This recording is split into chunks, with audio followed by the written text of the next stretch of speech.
सबसे पहले बात करते हैं राघोपुर विधानसभा सीट की। यहां पर नेता प्रतिपक्ष तेजस्वी यादव फिलहाल काबिज हैं, लेकिन ये सीट इस बार और क्यों दिलचस्प बनती जा रही है, इसकी भी चर्चा जरूर होगी। रंजन जी राघोपुर को स्कैन कर रहे हैं, तो इस बार राघोपुर क्या इशारा करता हुआ नजर आ रहा है? देखिए, राघोपुर का चुनाव जो है वो बहुत इंटरेस्टिंग होने वाला है और एनडीए की पूरी कोशिश होगी कि तेजस्वी यादव को उनके विधानसभा क्षेत्र में घेरा जाए ताकि उनका ज़्यादा समय चुनाव प्रचार के दौरान अपने विधानसभा क्षेत्र में गुजरे और इसका एडवांटेज एनडीए को मिले।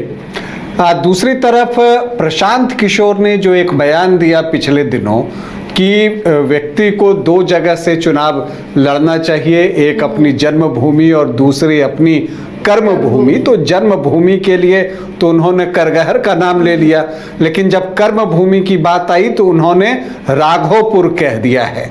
तो अब अगर केवल ये विजुअलाइज कीजिए कि अगर मुकाबला जो है आपको राघोपुर में हो और बीजेपी से हेवीवेट कैंडिडेट नित्यानंद राय के नाम की भी चर्चा इन दिनों जोर शोर से चल रही है, तो उस मुकाबले के बारे में सोचिए, विजुअलाइज कीजिए कि तेजस्वी यादव वर्सेस नित्यानंद राय वर्सेस प्रशांत किशोर, अगर ये मुकाबला होता है तीन हेवीवेट्स के बीच में, तो वो मुकाबला जो है कितना हॉट होगा और पूरे देश की नज़र उस मुकाबले पर होगी।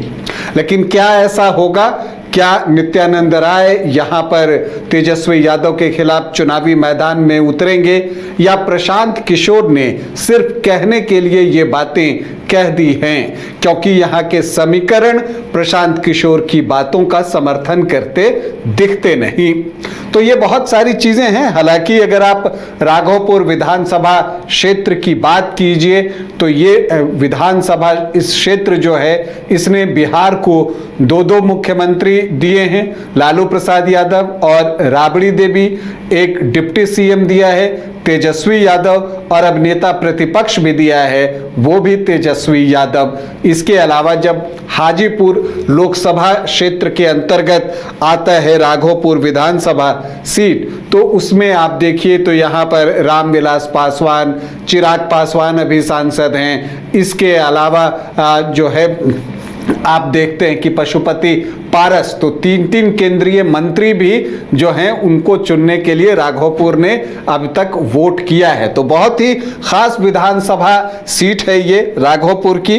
अब अगर इसके इतिहास में हम जाएं और स्कैन करें कि इसका मिजाज कैसा रहा है, तो आप देखिएगा कि जब शुरुआत होती है तो कांग्रेस की मजबूती दिखती है, लेकिन जब आप ओवरऑल इस सीट को स्कैन करते हैं तो दिखता है कि समाजवादी विचारधारा रखने वाली पार्टियां ही यहां से चुनाव जीतती रही हैं ज्यादातर अवसरों पर।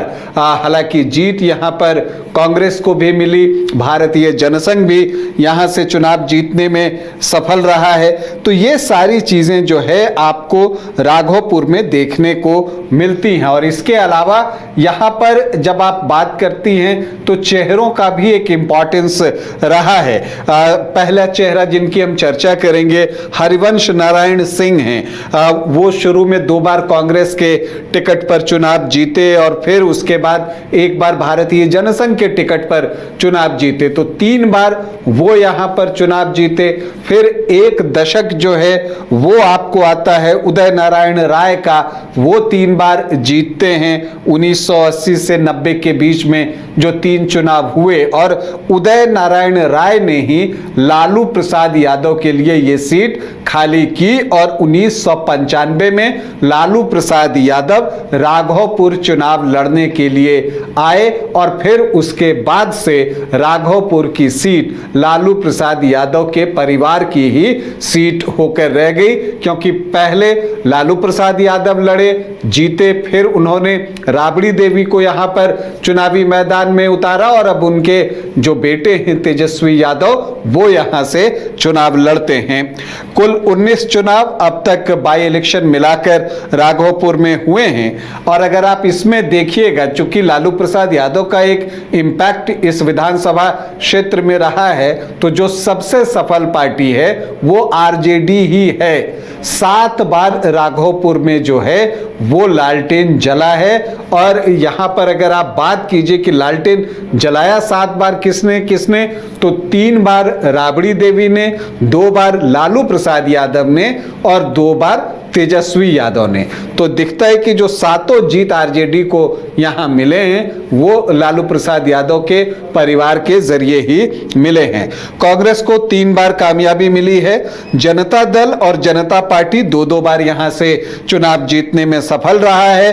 तो जेडीयू और लोक दल को भी 1-1 बार यहां पर सफलता मिली है। अगर यहां के सफलतम उम्मीदवार की बात कीजिए जिसने कि राघोपुर विधानसभा क्षेत्र का सबसे ज्यादा बार प्रतिनिधित्व किया है, तो वो 3 शख्स हैं और राबड़ी देवी, उदय नारायण राय और हरिवंश नारायण सिंह। इन तीनों ने 3-3 बार जो है राघोपुर विधानसभा क्षेत्र का प्रतिनिधित्व किया है। और अगर तेजस्वी यादव 2025 में चुनाव जीतते हैं तो वो भी इस कैटेगरी में शामिल हो जाएंगे। अब अगर हम यहां पर आखिरी 3 चुनावों की बात करें तो देखिए, हम बार बार ये कह रहे हैं कि ये सीट लालू प्रसाद यादव के परिवार को जो है समर्थन करते हुए दिखती है, लेकिन यही वो सीट है जिसने साल 2010 में राबड़ी देवी को शिकस्त झेलने पर मजबूर कर दिया था। आप देखते हैं कि 2010 में राबड़ी देवी जब चुनावी मैदान में थी 51,216 वोट उनको आए थे, 38.32%। और सतीश कुमार जो है उस वक्त जेडीयू के प्रत्याशी थे, 64,222 वोट लेकर आते हैं, 48.06%। और वो राबड़ी देवी को 13,006 वोटों की शिकस्त देते हैं। लेकिन बावजूद इसके लालू प्रसाद यादव का जो परिवार है वो उसको राघोपुर पे भरोसा रहा और जब तेजस्वी यादव को पहली बार चुनाव लड़ाने की बात आई तो बिना ज्यादा सोच विचार किए ये तय किया गया कि तेजस्वी यादव राघोपुर से ही चुनाव लड़ेंगे। और वो 2015 में चुनावी मैदान में उतरे। तब परिस्थितियां भी अनुकूल थी क्योंकि महागठबंधन जो है अपनी शक्ल अख्तियार कर चुका था, जिसमें जेडीयू, आरजेडी और कांग्रेस तीनों साथ में थे। और दिखा ये कि तब तेजस्वी यादव को 91,236 वोट आए, 49.15% वोट। और सतीश कुमार यादव जो कि उस वक्त जो है बीजेपी के टिकट पर चुनाव लड़ रहे थे, उनको आए 68,503 वोट, मतलब 36.90% वोट। और तेजस्वी यादव 22,733 वोटों से चुनाव जीतते हैं। फिर 2020 आता है, तेजस्वी यादव एक बार फिर से यहां चुनावी मैदान में उतरते हैं, लेकिन तब जेडीयू जो है वो एनडीए में लौट चुका था। और एक और बात दिलचस्प थी कि एलजेपी एनडीए से अलग हो चुकी थी। तो आमतौर पर 2020 का जब आप ट्रेंड देखते हैं तो देखते हैं कि 2020 में जेडीयू के खिलाफ एलजेपी ने प्रत्याशी दिया, लेकिन जहां जहां बीजेपी लड़ रही थी उसमें कुछ ही सीटों पर एलजेपी ने प्रत्याशी दिया। तो राघोपुर जो है वो उन चुनिंदा सीटों में है जहां बीजेपी चुनाव लड़ रही थी, बावजूद इसके चिराग पासवान ने एलजेपी से अपना प्रत्याशी उतारा और राजपूत जाति से उतारा। यहां पर राकेश रोशन को निश्चित तौर पर जो परंपरागत रूप से राजपूत जाति जो है वो एनडीए को वोट करती है, इसका नुकसान एनडीए को उठाना पड़ा। और यही वजह है कि सतीश कुमार यादव, जिनको पिछली बार लगभग 37% वोट आए थे, इस बार घटकर वो 29.64% हो गया।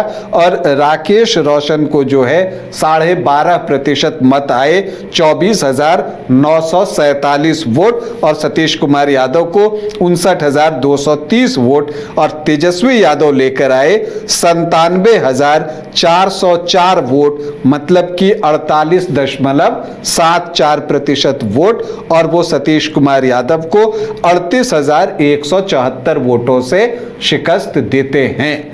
ऐसे देखिए तो मार्जिन बड़ी दिखती है, लेकिन अगर राकेश रोशन के वोटों को बीजेपी की तरफ शिफ्ट किया जाए, क्योंकि एलजेपी इस बार जो है एनडीए का हिस्सा है अब तक, तो ऐसी परिस्थिति में अगर आप देखें तो जीत का मार्जिन जो है वो 13-14 हजार के आसपास आ जाएगा और फिर फाइट जो है वो थोड़ी क्लोज हो जाएगी। तो इससे एनडीए को एक उम्मीद बंधी है। और चूंकि ये यादव बहुल विधानसभा क्षेत्र है और हरिवंश नारायण सिंह को छोड़ दीजिए तो यहां पर अधिकांश विधायक जो है यदुवंशी ही हुए हैं, यादव जाति से ही आते हैं। और यहां पर जो प्रत्याशी भी देती है पार्टियां, खास करके मुख्य दल जो होते हैं, तो वो यादव कैंडिडेट ही उतारते हैं। तो इस बार कोशिश बीजेपी की ये होने जा रही है कि वो एक कद्दावर यादव नेता जो है यहां पर तेजस्वी यादव के खिलाफ चुनावी मैदान में उतारे, ताकि यादव वोटों का जो एक अच्छी खासी जो है उसमें सेंधमारी की जा सके, क्योंकि उस तरह से सेंधमारी अब तक हो नहीं पा रही। और इसीलिए नित्यानंद राय का, केंद्रीय मंत्री का नाम सामने आ रहा है कि नित्यानंद राय राघोपुर से चुनाव लड़ेंगे। देखिए हाजीपुर विधानसभा क्षेत्र से नित्यानंद राय पहले भी चुनाव लड़ चुके हैं।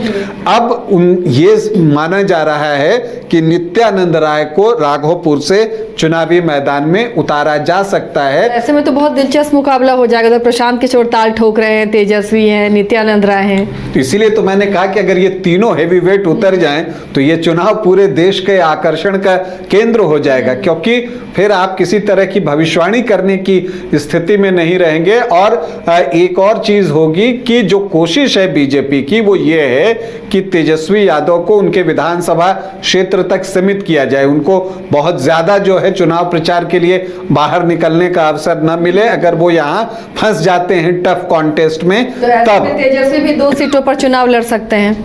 जी हाँ, इस बात की भी संभावना व्यक्त की जा रही है और फूलपरा सीट की भी चर्चा अक्सर होती है कि वहां से वो लड़ सकते हैं। लेकिन राघोपुर चूंकि लालू प्रसाद यादव के परिवार की ट्रेडिशनल सीट रही है, तो यहाँ का जो चुनाव होगा वो एक तरह से आप कहिए कि उनके लिए प्रतिष्ठा की बात होगी।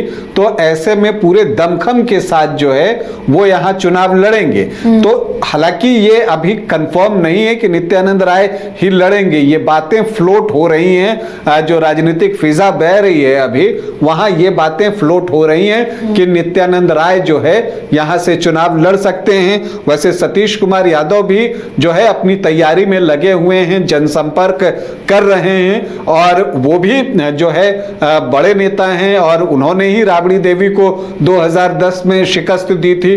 तो एक उनका दावा भी मजबूत दिखता है, इतनी आसानी से आप उनको जो है किनारे नहीं कर सकते। तो ऐसी परिस्थिति में देखना होगा कि बीजेपी से कौन उम्मीदवार होते हैं। एक नित्यानंद राय के भाई हैं अरविंद राय, उनके नाम की भी चर्चा होती है कि वो भी चुनावी मैदान में यहां से उतर सकते हैं। लेकिन दिलचस्पी इस बात की है कि अगर प्रशांत किशोर यहां से उतरते हैं तब क्या होगा। लेकिन मुझे लगता है कि प्रशांत किशोर जो है, जो कि राजनीतिक समीकरण को ज्यादा बेहतर ढंग से समझते हैं और यहां के समीकरण को देखकर मुझे लगता है कि उन्होंने कह जरूर दिया है कि कर्म भूमि जो है वो राघोपुर है और वहां से चुनाव वो लड़ सकते हैं। लेकिन वो शायद न लड़ें, क्योंकि यहाँ का समीकरण जो है उस तरह का नहीं है। और ऐसी परिस्थिति में अगर उनकी कोशिश होगी तो वो कोई राजपूत कैंडिडेट दे सकते हैं। तो जो काम पिछली बार चिराग पासवान ने किया एलजेपी के लिए और वहां पर राकेश रोशन को चुनावी मैदान में उतारा, तो उस तरह की चीजें जो है यहां पर प्रशांत किशोर कर सकते हैं। चंचल कुमार सिंह का नाम जनसुराज की तरफ से भी सामने आ रहा है। अब अगर हम यहाँ के जातीय समीकरण को देखें देखें, जो कि एक अनुमान पर आधारित है, तो चीजें और स्पष्ट होंगी कि अगर आप यहाँ पर देखते हैं तो जो एससी वोटर्स हैं, अनुसूचित जाति के वोटर्स हैं, वो 18.56% हैं, लेकिन इसमें पासवान वोटर्स की संख्या बहुत अच्छी है, 11-12% के आसपास। जो मुस्लिम वोटर्स हैं वो 3.3% हैं, तो उनकी संख्या इतनी नहीं है। यादव वोटर्स यहाँ पर 1/3 के आसपास आप कह लीजिए, 31 से 33% के बीच यादव वोटर्स जो हैं वो यहाँ पर हैं। तो जो एमओआई इक्वेशन बनता है वो 35-36% के आसपास का बन जाता है। इसके अलावा आप देखिए तो राजपूत यहाँ पर जो है बड़ी संख्या में हैं, 18 से 20% तक लोग कहते हैं। और इस वजह से अगर यादव के बीच मुकाबला होता है और पिछली बार जैसे एलजेपी ने राजपूत कैंडिडेट दे दिया तो उसका नुकसान बीजेपी को हो सकता है। तो इस बार जनसुराज पर नजर होगी कि वो किस जाति से उम्मीदवार उतारते हैं। तो राजपूत 18 से 20%, ब्राह्मण यहां पर 1.5 से 2% हैं। तो सामान्य जाति के वोटर्स 21 से 22% हैं।